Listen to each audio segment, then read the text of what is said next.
Bonjour à toi, je m'appelle Olivia, j'espère que tu vas bien. Je suis astrothérapeute et je t'aide à décrypter les mouvements de lune, que ce soit les nouvelles lunes ou les pleines lunes. Donc là, en conséquence, on va parler de la pleine lune en Sagittaire qui va se jouer dimanche 31 mai aux environs de 10h45.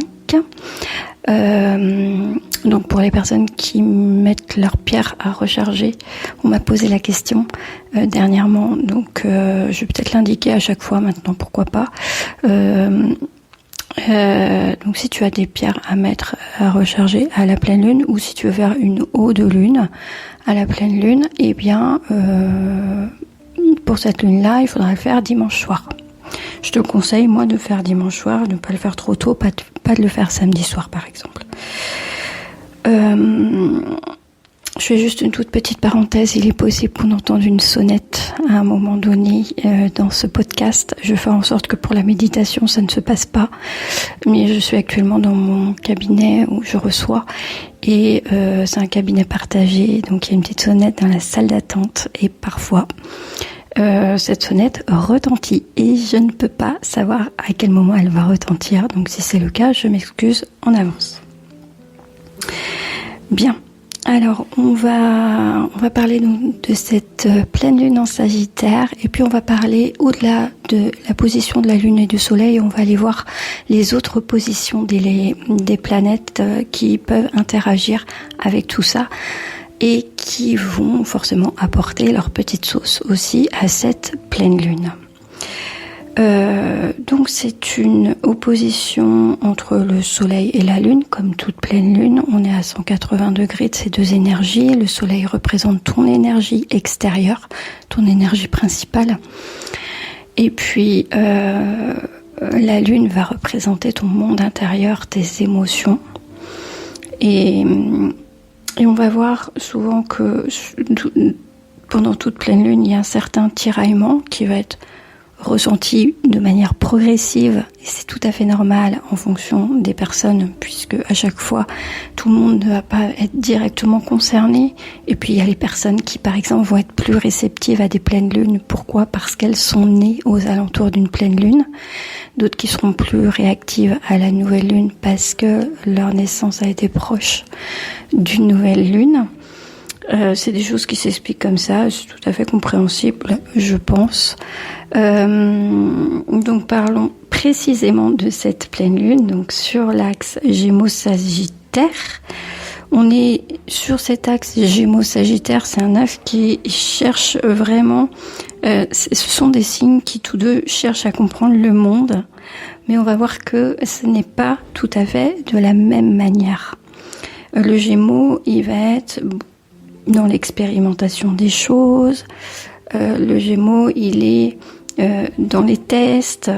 Il va vouloir par curiosité comprendre les choses, mais sans forcément fixer toute son attention dessus. Il va vouloir comprendre plein de choses, mais pas en profondeur. Le Sagittaire, lui, c'est une énergie qui va chercher une direction intérieure, une vérité, un cap.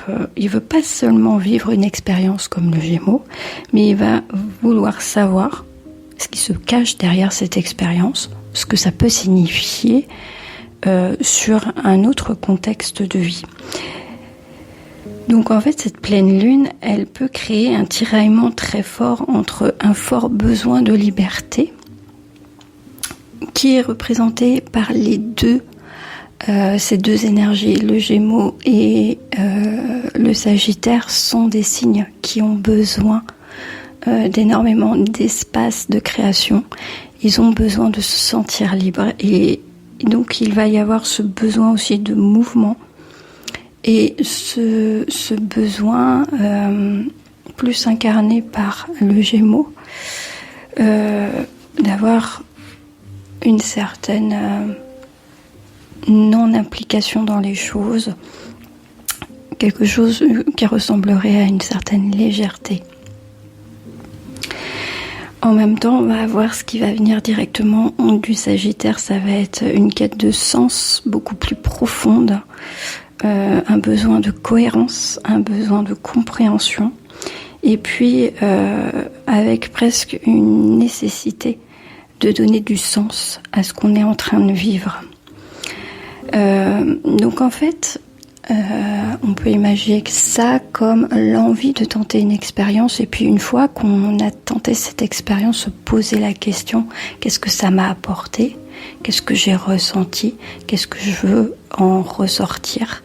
Et est-ce que je veux réitérer aussi ? Pourquoi pas ? Ce qui est intéressant, c'est que le soleil qui est en Gémeaux, il est aussi dans ce signe accompagné de Mercure et d'Uranus. Ça veut dire que mentalement, ça va peut-être fuser dans tous les sens. On va avoir beaucoup d'idées. On peut avoir aussi énormément de prise de conscience. On peut avoir des discussions qui vont avoir une importance.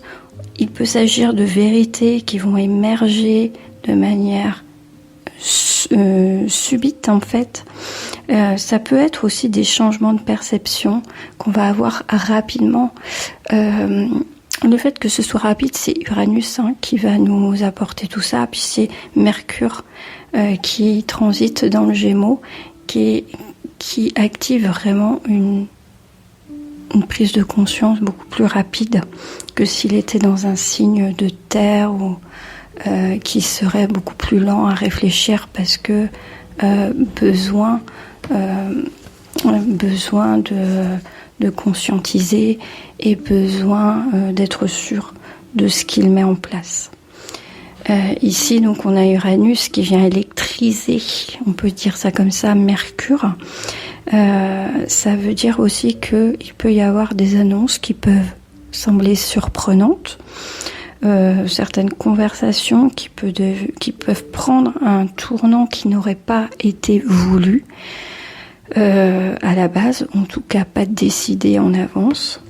Et puis, on peut aussi ressentir dans le côté un peu plus négatif une surcharge mentale, une surcharge nerveuse, où on se sent un peu oppressé. On a également un beau trigone qui se dessine dans le ciel. La Lune est au trigone de Neptune et de Saturne en Bélier. Et ça peut aussi changer la tonalité de beaucoup de choses parce que, eh bien, au milieu de cette agitation mentale, il y aura quelque chose qui peut chercher à naître de manière plus alignée, je dirais, de manière plus réfléchie aussi. Alors, dans l'énergie d'avant, on était peut-être sur quelque chose de spontané et d'irréfléchi, mais avec ce Saturne, on peut se dire que finalement c'est quelque chose, et surtout avec ce Neptune, c'est quelque chose qui serait de l'ordre de l'intuition. Je vois ça de cette manière, parce qu'en fait Neptune en Bélier, il nous parle d'un idéal personnel, d'un idéal de vie, d'un rêve qu'on ne veut pas seulement rêver, mais plutôt qu'on aimerait incarner. Et en fait, le Saturne, moi, je vais lui donner le rôle de celui qui vient demander, ok, tu veux vivre ça, c'est ton rêve, mais comment est-ce que tu vas le structurer pour que ça tienne la route ? Donc en fait, dans cette pleine lune, elle peut vraiment venir éclairer un nouveau projet de vie, une nouvelle direction intérieure, et une nouvelle orientation aussi, comme si il y a vraiment un changement qui s'enclenche, et puis surtout un désir d'oser quelque chose qui nous ressemble profondément, quitte à décevoir, quitte à déstabiliser l'entourage ou les autres personnes. Et puis il peut y avoir aussi des prises de conscience très fortes qui seraient sur la manière dont on vit notre liberté. Est-ce qu'on est pleinement satisfait de la manière dont on est libre ? Est-ce qu'on est suffisamment libre ? Est-ce qu'on n'aimerait pas être encore plus libre ? Qu'est-ce qu'on accepte par confort de vie ? Ou au contraire, ce qu'on n'arrive plus à faire semblant de porter. Tout ça, ça peut être des questions existentielles qui vont émerger durant cette pleine lune. Et puis je pense qu'il faut vraiment parler de Mars qui est actuellement en Taureau et qui est au carré de Pluton. Alors, on va avoir quand même une tension puisque c'est un carré. Donc c'est pas une énergie positive, c'est plutôt un carré entre un besoin de résistance au changement, peut-être un certain attachement aux choses qui sont déjà acquises, et puis Pluton qui va nous pousser à transformer, mais de manière irréversible, quelque chose. Ça peut créer de la crispation, ça peut créer des luttes de pouvoir aussi, puisqu'on va peut-être devoir en découdre. Ça peut créer des réactions émotionnelles très intenses et peut-être aussi une sensation de pression intérieure. Est-ce qu'on s'autorise à faire ça ou pas ? En fait, Mars en Taureau, il veut tenir coûte que coûte. Pluton en Verseau, lui, il veut transformer coûte que coûte. Donc, beaucoup de personnes peuvent sentir qu'elles seront à la limite du je m'accroche à ce que je connais et du je sens que quelque chose a besoin d'être transmuté, d'être changé, d'être transformé. Et puis, on a aussi Vénus. Vénus en Cancer. Donc Vénus en Cancer qui habite la place du Cancer avec Jupiter. Donc il n'y a pas de conjonction. Néanmoins, Jupiter et Vénus sont ensemble dans le signe du Cancer. Ça veut dire que nos ressentis peuvent être amplifiés. Peut-être les élans du cœur aussi peuvent l'être. Peut-être une forte envie de connexion, une forte envie de partage, d'amour, d'expansion aussi émotionnelle qui deviendrait plus forte que d'habitude. Cependant, avec Jupiter, on se méfie toujours. Attention à l'excès. Peut-être qu'il y a un excès d'attente par rapport à ce qui peut arriver. Un excès aussi émotionnel. On y met trop d'émotions. Peut-être qu'il y a des emballements. Et il peut y avoir aussi de l'idéalisation. J'ai du mal à le dire. Il peut y avoir de l'idéalisation sur certaines situations. En fait, cette pleine lune, elle ouvre quelque chose de grand, certes, mais à condition de réussir à canaliser cette énergie, puisque comme je viens de vous l'expliquer, ça peut être amplifié, on peut être dans des peurs, on peut être dans un besoin irrépressible de. Il va y avoir beaucoup de choses à canaliser selon le cas de figure. Et puis, je vais terminer avec l'astéroïde Chiron, puisque Chiron termine son passage en Bélier. Au moment de la pleine lune, il sera à 29 degrés du Bélier. Donc quelques jours après, il va passer en Taureau.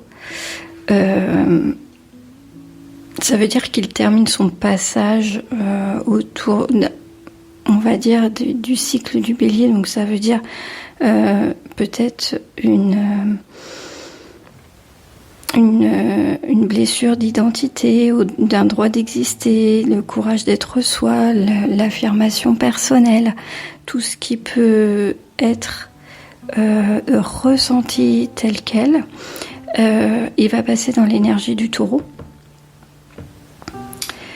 Mais avant de passer dans l'énergie du Taureau, eh bien, il peut y avoir une dernière remontée de blessure qui serait liée à la légitimité, au droit de prendre sa place, au droit d'agir pour soi-même et non pas pour les autres.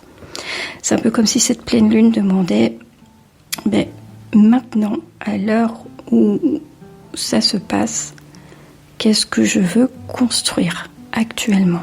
On est toujours en mutation, on est toujours en changement, en transition, mais maintenant, qu'est-ce que je veux construire ? Est-ce que je suis prêt à m'engager envers ce que j'idéalise comme vie. une question très vaste, une question qui va demander de baisser le masque pour certaines personnes. Cette pleine lune en Sagittaire, elle vient nous demander de remettre du sens dans nos choix, du souffle dans notre direction et de la vérité dans notre manière de vivre. Et c'est pas une mince affaire.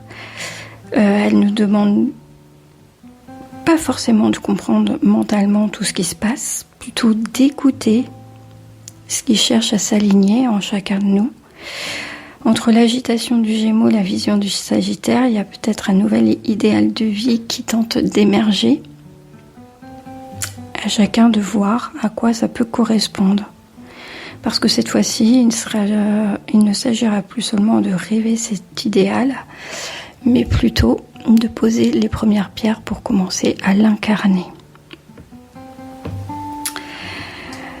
Voilà pour cette interprétation du ciel au moment de cette pleine lune.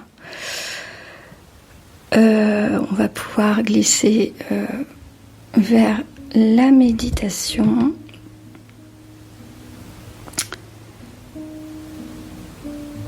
Je cherche. Donc je te laisse t'installer confortablement.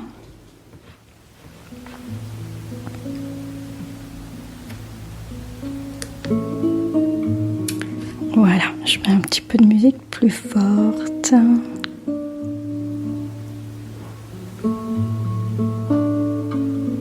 Installe-toi donc confortablement, ferme doucement tes yeux. Tu vas pouvoir prendre une profonde inspiration et puis expirer lentement.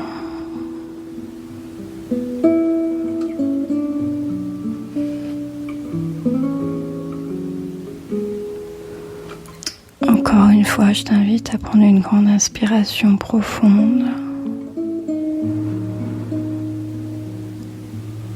et sur l'expiration, tu relâches. Tu laisses ton corps s'apaiser naturellement. Tu laisses tes épaules se déposer. Et puis après ça, tu laisses ton souffle devenir plus calme, plus fluide. Et maintenant, je te laisse imaginer que tu es en train de marcher sur un sentier de montagne. L'air est frais, pur, vivifiant. Sous tes pieds, la terre est stable. Et autour de toi, c'est le silence. Un silence immense. Juste le vent qui vient accompagner tes pas.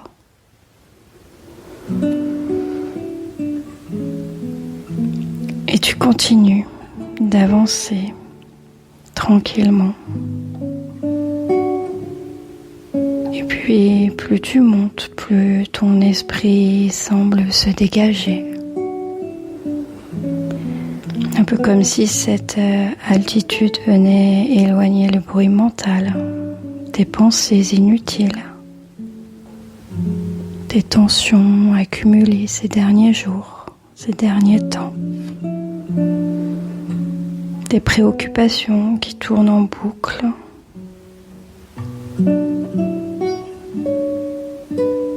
Et tu marches en contemplant le paysage autour de toi. Plus rien n'est vraiment important que le moment présent.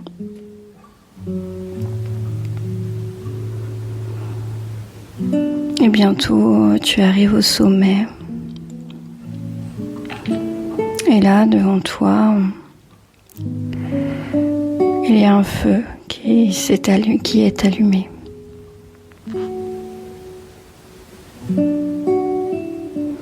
Quelques rondins de bois crépitent doucement.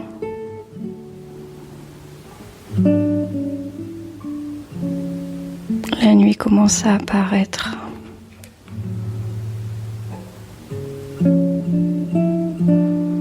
Et tu vois ces flammes danser sous la lumière de la pleine lune qui est juste au-dessus. Alors tu t'approches lentement du feu. Et tu peux même ressentir sa chaleur sur ta peau. Le contraste entre l'air frais de la montagne et de la nuit et cette chaleur réconfortante. Et alors tu t'assieds près de ce feu. Et pendant quelques instants, tu observes simplement les flammes. Le mouvement des flammes. Le bruit du bois qui craque. Les étincelles qui s'élèvent dans le ciel.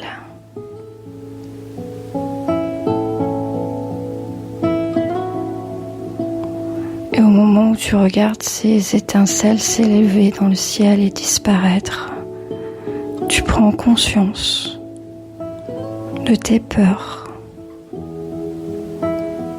de tes doutes, des tensions, des attachements, des pensées qui t'empêchent d'avancer. Peut-être même certaines blessures, certaines paroles qui t'ont heurté, certaines situations qui t'ont blessé.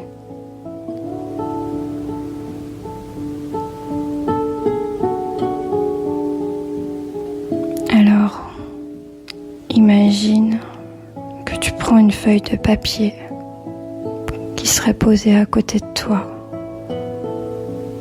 Il n'y a pas de crayon, parce que sur cette feuille apparaissent naturellement tout ce que tu es prête à libérer ce soir. Les mots s'écrivent tout seuls.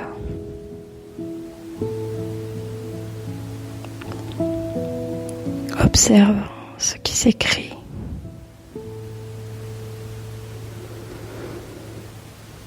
Et puis, lorsque tu es prête, tu peux déposer cette feuille dans les flammes.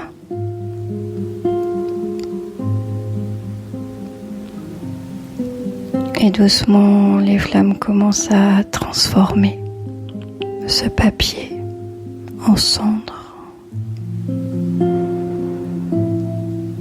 Le feu consume tes peurs, tes vieux schémas, le poids devenu trop lourd du passé. Et tu observes ces flammes transformer ce qui n'a plus besoin d'être en toi. Et alors que le feu réduit à néant ce papier, tu inspires profondément l'air pur de cette montagne.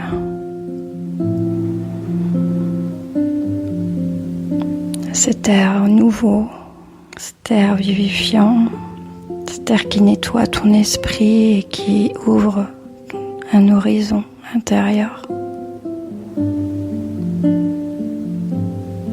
À chaque inspiration que tu fais, tu récupères de l'espace pour toi, en toi. Et à chaque expiration que tu fais, tu relâches encore davantage.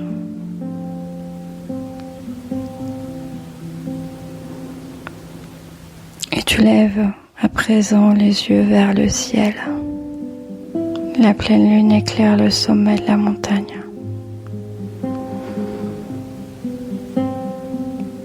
Et dans cette lumière, tu prends conscience de ce que ton âme veut vraiment vivre. Non pas ce qu'on attend de toi, ou ce que tu fais par habitude, mais ce qui fait profondément sens pour toi. C'est peut-être encore flou, mais c'est déjà présent en toi. Alors maintenant, imagine que cette lumière de lune vient entourer tout ton corps. Elle descend sur toi et elle enveloppe tout ton corps physique. Elle éclaire ton cœur, comme si ton corps était transparent. Elle éclaire ton esprit et ton cœur, ton énergie. Et elle vient rallumer en toi quelque chose de plus grand, de plus vrai, de plus fort, de plus aligné. Et tu restes quelques instants dans cette sensation. Le feu devant toi, la montagne autour de toi, le ciel immense au-dessus de toi.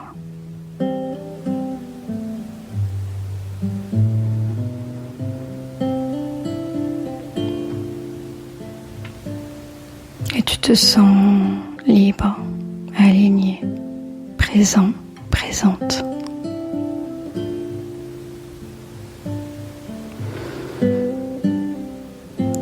Puis doucement, tu remercies ce feu pour ce qu'il a transformé. Tu remercies cette montagne de t'avoir accordé ce moment de solitude. Tu remercies la lune pour son énergie qui te permet à chaque fois d'avancer plus loin dans tes retranchements. Et tu commences lentement à revenir à toi.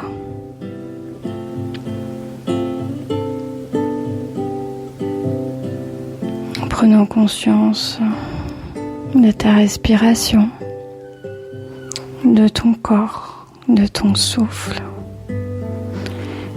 Et lorsque tu te sens prêt, prête, je t'invite à ouvrir doucement les yeux. Je te souhaite une très belle pleine lune.